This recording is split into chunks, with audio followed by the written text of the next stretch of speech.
All right, so we're gonna go to the rear of the bike now, and this is from the suspension down to the swing arm and everything there. So first off, let's go to the suspension. We have the Öhlins TTX GP shock. A lot of people ask me why didn't I go with the R1M instead of the R1. I chose the R1 because the R1M had a lot of parts that typically racers don't need.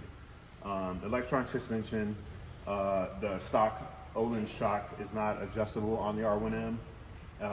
The aluminum gas tank and swing arm are covered up for me by carbon fiber pieces. So for me, it wasn't worth the extra money. So the Öhlins TTX GP shock is height adjustable. Again, set up by GP Suspension. Those guys are great. Again, they took your weight, riding style, and everything, and then they give you the setup you need. Moving down further, we have the carbon fiber swing arm covers by Lakamoto. These, again, are a sort of a strictly looks part. They do, I guess, protect the swing arm in case of a crash, but for mostly it's just for looks. But here we get into some of the more performance-oriented and the convenience-oriented stuff for the racetrack. Is the Fast Frank's quick change axle kit.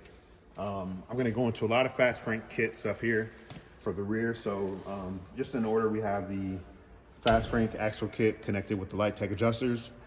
We have the Fast Frank axle wheel kit, wheel shelves. And then we move over here. We have the Fast Frank underslung mount for the caliper bracket, which is great for putting on the wheel. And then we move over to, of course, our core motor brake line for the rear wheel. I use Two Brothers exhaust. Some people, you know, everyone has their own preference. I love the way the sound of this exhaust is. I love how low it is. It minimizes impact to the exhaust during a crash. And for me, I just, again, love it. I've had it on all my bikes. But coming back over here, we have the Superbike Unlimited lightened swing arm, or I'm sorry, lightened rotor. It's, again, I rarely use the rear brake rotor, so for me, I use a lightened rotor compared with some non-abrasive brake pads. So for me, it's a great setup. And again, with the quick change axle kit, it just makes things so much easier.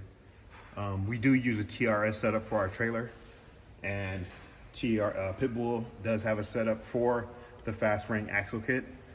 Just make sure you ask for that part instead of the stock part. And that's basically it. So you kind of got a good look at the bike and a good look at the parts. All this stuff is available through Superbike Unlimited. And if you need anything, obviously you can, you know, DM me, message me, whatever, and I'll give you more input or more advice on whatever you want to do with your bike. You can see the bike next time, with the virus permitting, of course, at the end of May at Auto Club Speedway. We'll be racing round 3 for the Where West season, and that's where should be at next. Obviously, expert class with the white plates, and that's about it. So hope you guys enjoyed the videos, and if you have any questions, DM me, tag me, follow me, like me, whatever, and I'll answer all your questions. Till then, have a good one.